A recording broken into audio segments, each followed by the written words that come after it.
Olá, eu sou Márcia Regina Vítolo, nutricionista, e o assunto de hoje é sobre constipação intestinal em crianças.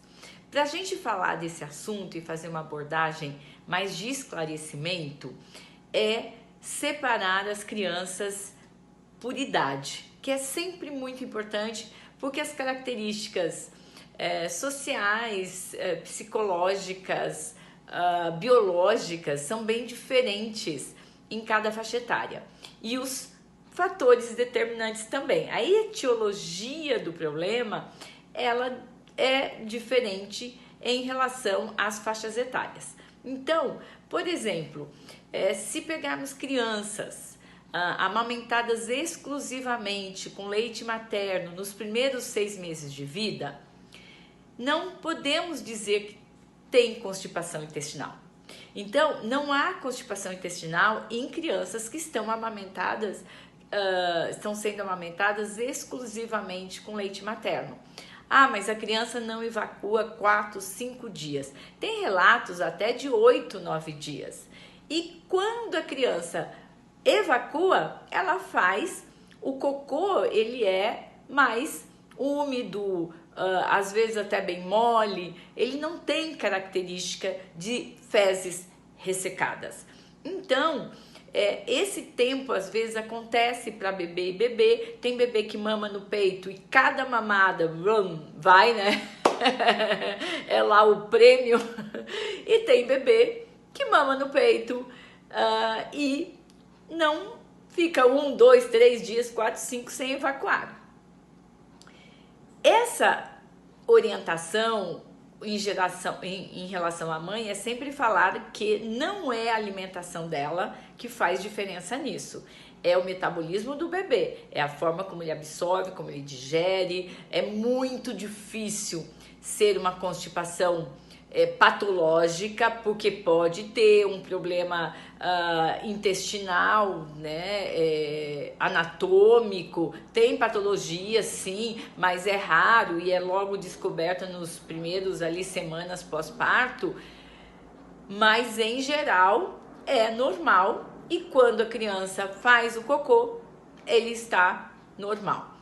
Há um certo desconforto para a mãe. Por quê? Porque mãe gosta de olhar cocô de bebê. Não tem jeito, né? E quando muda, ela já fica preocupada, né? E se amamenta, então é pior, porque, ai meu Deus, esse cocô ficou mais feio, será que foi o que eu comi? Então o nutricionista tem mesmo que tranquilizar essa mãe que essa relação direta não existe. Bom, ela não consegue ver o cocô. Então, como é que fica?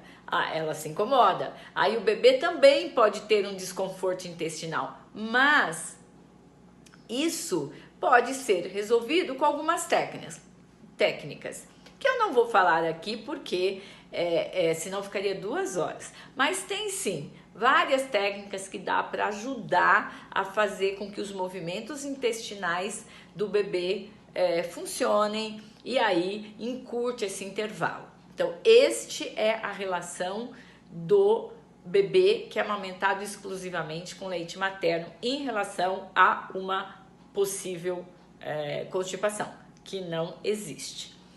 O segundo é a questão do bebê que não é amamado no peito e ele recebe fórmulas infantis. Essa constipação, ela é mais comum, sim. Depende das fórmulas, depende da situação, tem que olhar a diluição que está sendo feita, quanto está tomando, porque às vezes está consumindo mais do que deveria, se está tendo oferta de água, que é importantíssimo. Às vezes a mãe reclama que ela tenta oferecer a água numa mamadeirinha, né? Se a criança mama na mamadeira lá, tal, ela dá na mamadeira e a criança não aceita. Ela suga, vê que não é leite, ela não toma.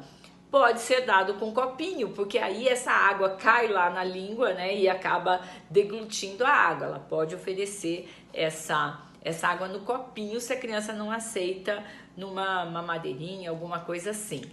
Então, essa é uma outra questão. Mudar as fórmulas também é importante, mas é mais comum sim.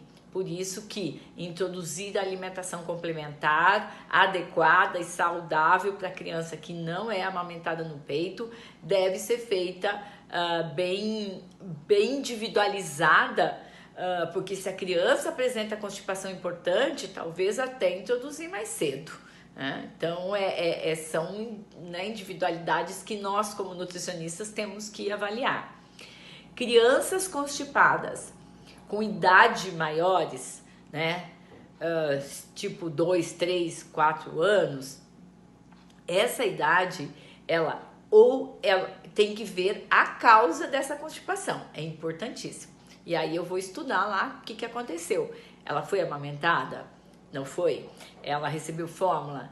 Essa dificuldade dos movimentos intestinais, de evacuações, já é muito tempo? Então, eu tenho que ver, porque às vezes é uma causa lá atrás, e aí nós temos que ver. Não, foi mais recente? Então, dependendo quando começou essa constipação e as causas que eu posso diagnosticar como práticas alimentares, eu vou então conduzir minha conduta.